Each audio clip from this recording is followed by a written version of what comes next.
A man I treated for 11 years died in his sleep on a Tuesday night. His name was Gerald. He was 71 years old.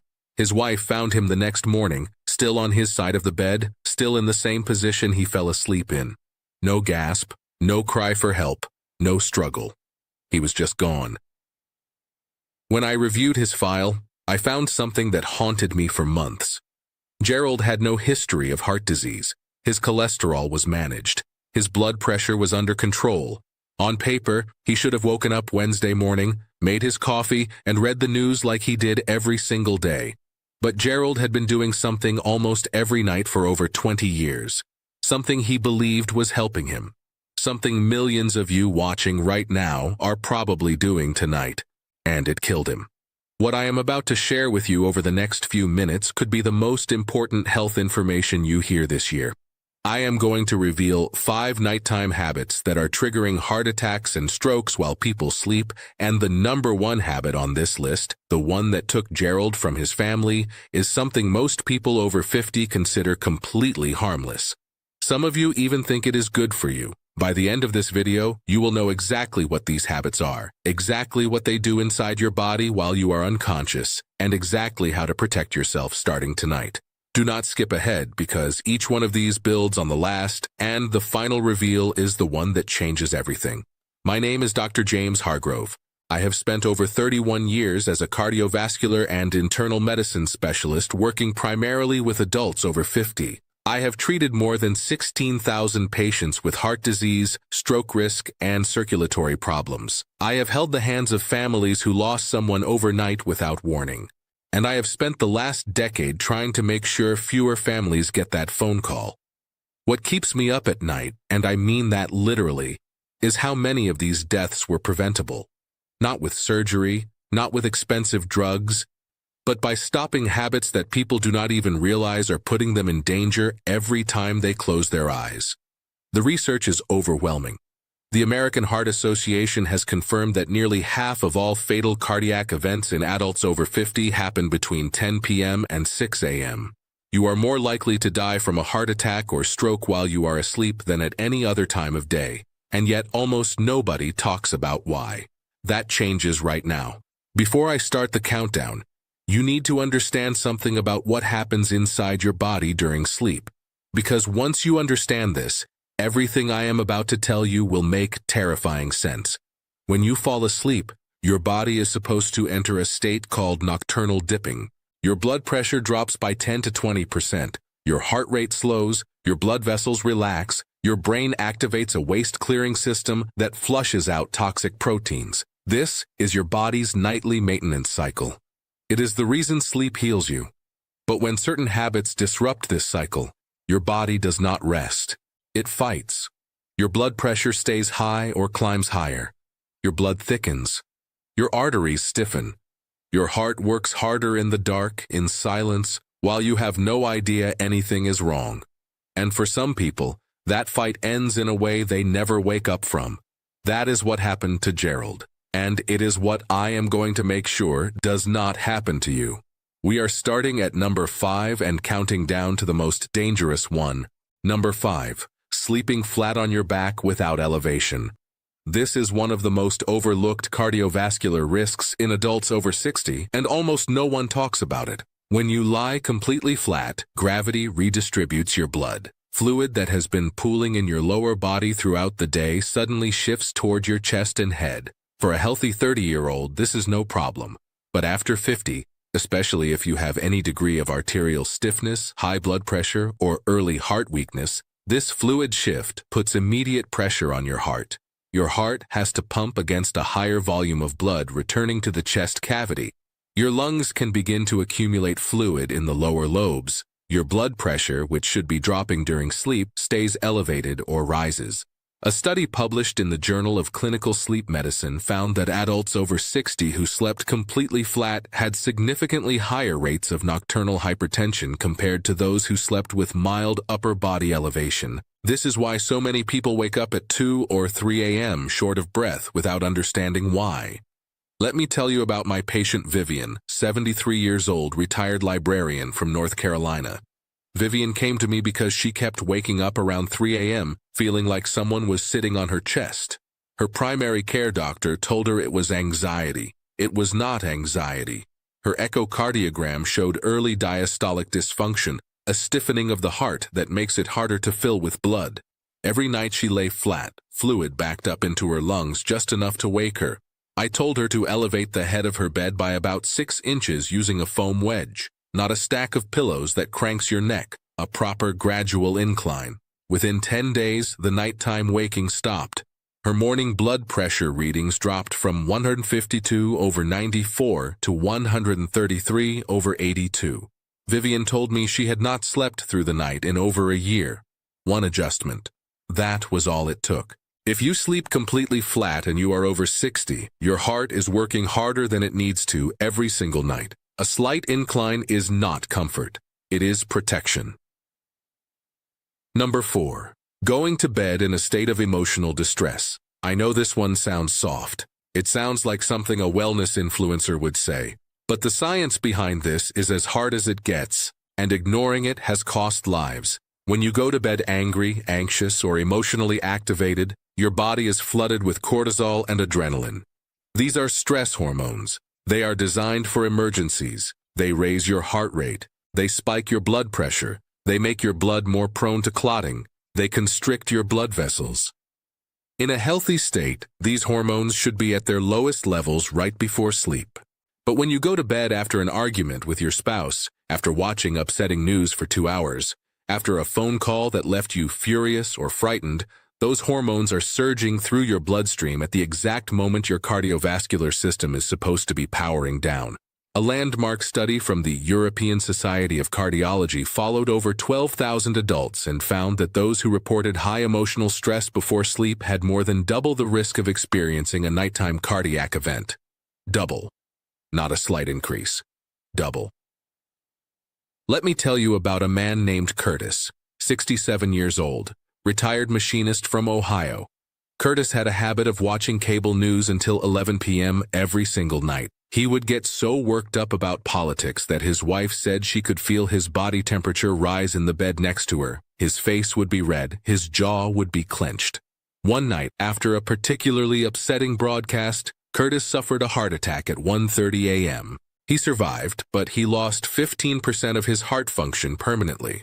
When I reviewed his case, there was no new blockage. His existing plaque had been stable for years. What happened was a stress-induced coronary spasm. His arteries clamped shut because his body was still in fight mode when it should have been in rest mode. I told Curtis the same thing I am telling you right now. The last hour before you sleep is sacred. It is not entertainment time. It is not news time. It is not argument time. It is the hour that determines whether your heart gets to rest or gets pushed toward a crisis. Protect it like your life depends on it, because it does. Now, if you are over 50 and this information is resonating with you, I need you to hit that subscribe button right now.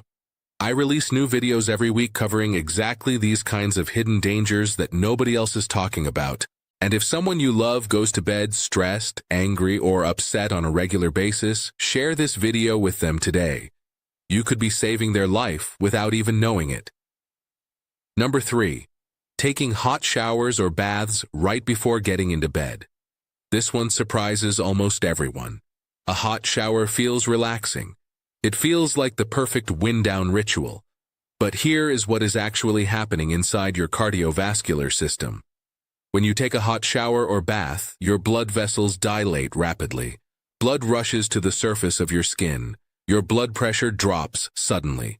Your heart rate increases to compensate. Then you step out of the shower into cooler air. Your blood vessels constrict rapidly. Blood pressure swings back up. Your heart has to adjust again in seconds. This rapid dilation constriction cycle puts enormous stress on arterial walls, especially in older adults whose arteries are already less elastic. Research from the Japanese Circulation Society, which has studied bathing-related cardiac deaths extensively, found that adults over 65 who took hot baths within 30 minutes of sleeping had a significantly elevated risk of cardiac arrhythmia and sudden cardiac events during the first 2 hours of sleep. Japan actually tracks bathing-related cardiac deaths as a separate category because the numbers are so high. Over 19,000 bathing-related cardiac deaths are estimated annually in Japan, the vast majority in older adults. My patient Dolores, 72, from Arizona, loved her nightly hot bath. She called it her medicine. One night she got out of a very hot bath, felt dizzy, made it to her bed, and went to sleep. Her husband found her unresponsive at 4 a.m. She had suffered a massive arrhythmia triggered by the vascular stress of that temperature swing.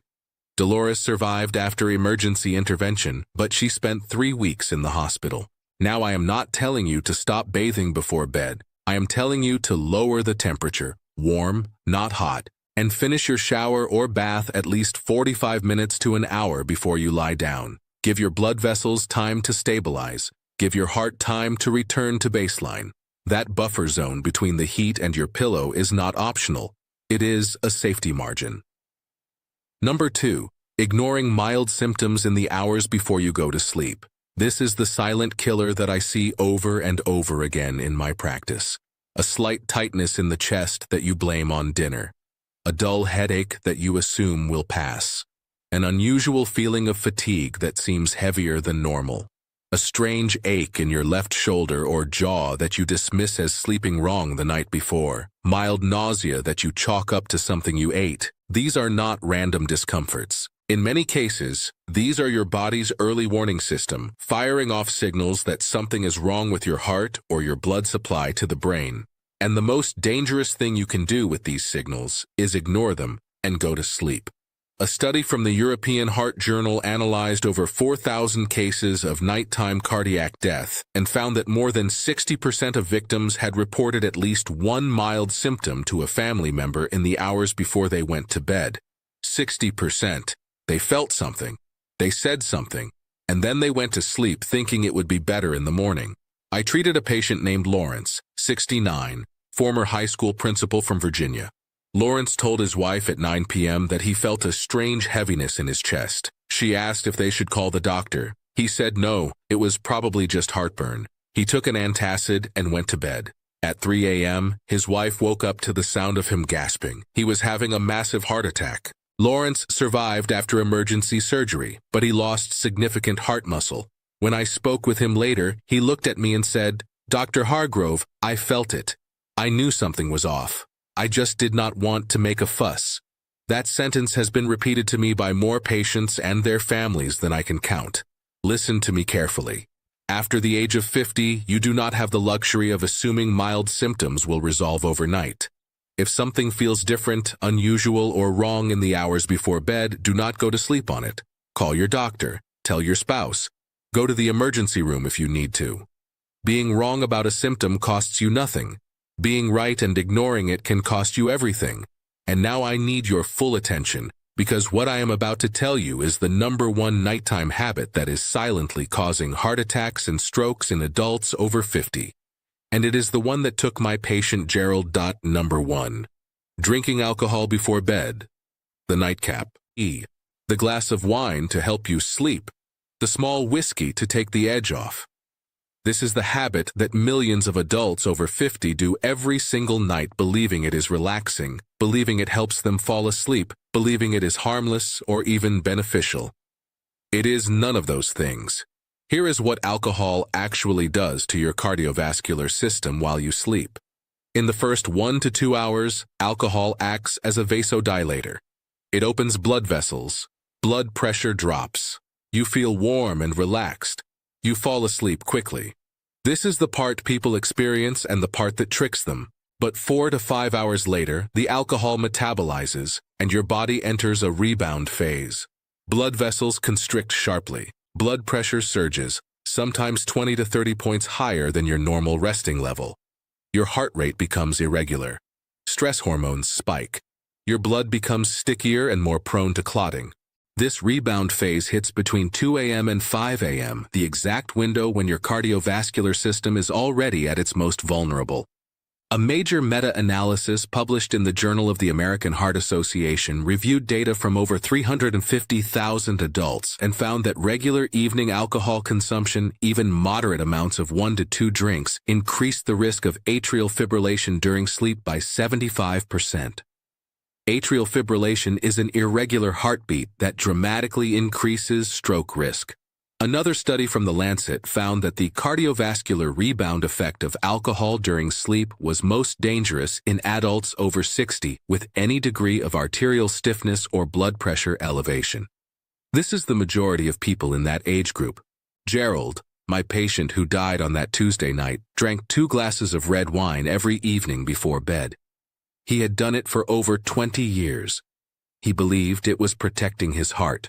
He had read articles about the supposed benefits of red wine.